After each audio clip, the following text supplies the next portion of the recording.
Lumen point. Let's begin the breakdown. So, have you ever wondered what it's like to play against a perfect opponent? I mean, something that sees everything, makes zero mistakes, and plays with a kind of logic that's, well, it's completely alien to us? Okay, let's dive right into the wild world of AI chess engines, a world where even the best human grandmasters can look like total beginners. That right there, that's International Master Levy Rosman. You probably know him as Gotham Chess. He decided to play a game against Stockfish, the strongest chess computer on the planet. And the experience was, well, humbling is putting it mildly. This isn't just about code and algorithms, you know? It's about a human expert staring into an intelligence so massive, it's almost impossible to wrap your head around.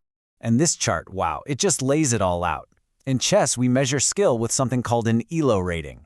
Now, the best human player ever, Magnus Carlsen, peaked at around 2830. Levy's a fantastic player, around 2322.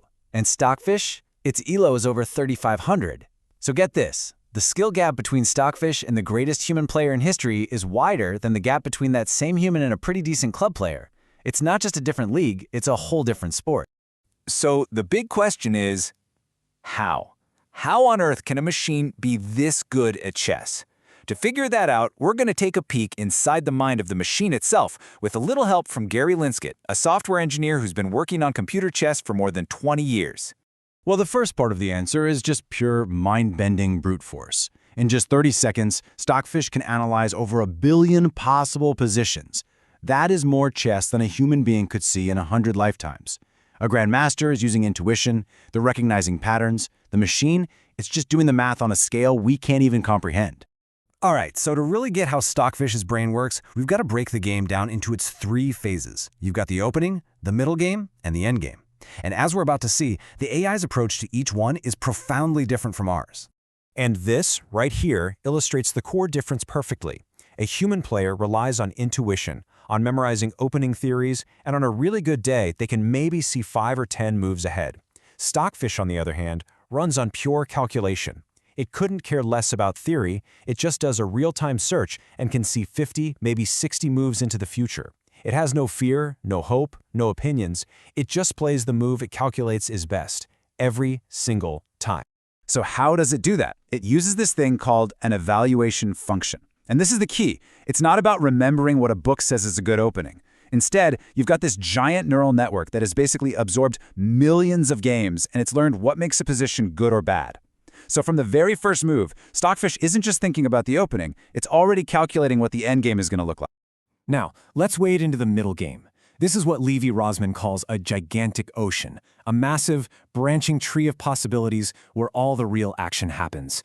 And it's right here that Stockfish's thinking starts to feel, well, truly alien. This is where it gets really wild. Because with all that incredible calculating power, Stockfish will sometimes find a move that to any human expert looks like a terrible amateur blunder. A move that seems to break all the fundamental rules of chess. I mean, from the day you start playing chess, you learn these principles, right? Protect your king at all costs. Don't create weaknesses that can be attacked later. Fight for the center. These are the golden rules, the bedrock of human strategy for centuries. So, what does Stockfish play in its game against Levy? This. Pawn to g5. A move that just seems to throw all those principles right out the window. It's pushing a pawn right in front of its own king, basically creating a massive, inviting target for no obvious reason. Levy's reaction really says it all. For a player of his level, this move is so counterintuitive, it's almost nonsensical. It's a move that's so far past the human frontier of understanding that it just looks wrong. But for the computer, it was simply the best path forward. So how does it find such a weird-looking move so quickly? Well, it uses this clever trick called alpha-beta pruning.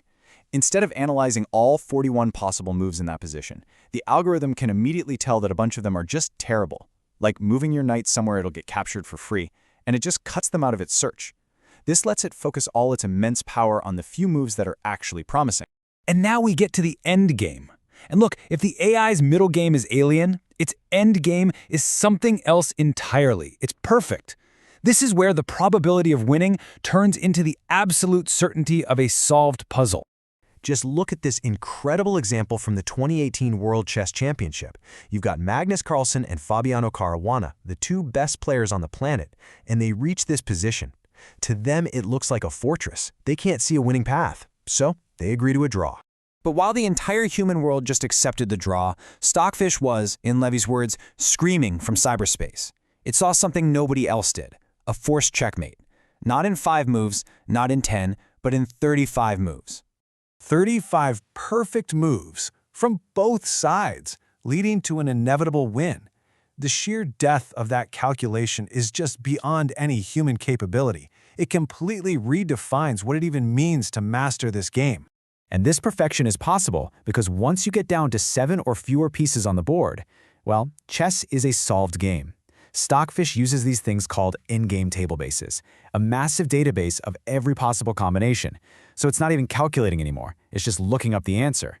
And the answer is not negotiable. It's either a win, a loss, or a draw. Period. The path to that 35-move victory involved a sequence no human would ever even think about playing. It actually required trapping its own knight on the edge of the board, which looks like a strategic disaster. But the AI knew that its opponent would eventually run out of good moves, leading to a slow but absolutely certain victory. So does this mean human chess is pointless? I mean, if a machine we built is already perfect at the game, what's left for us to do? The implications here go way, way beyond just 64 squares. But the conclusion isn't so grim. See, Stockfish is a highly specialized AI. It can only do one thing. But yeah, it does it perfectly. And for humans, it's become the ultimate tool. Players now use these engines to analyze their games, learn from their mistakes, and discover brand new ideas. They're improving at a rate we've never seen before. So rather than ending the game, AI has actually opened it up to new possibilities. And that kind of leaves us with one final big thought. Chess is a game that's been around for 1,500 years, and an AI just came along and revealed these deep, new truths about it that humans had never discovered. So the real question is, if it can do that for chess, what other parts of our world is it about to completely revolutionize? Fuel your curiosity. Subscribe for the explanation. Stay for the knowledge.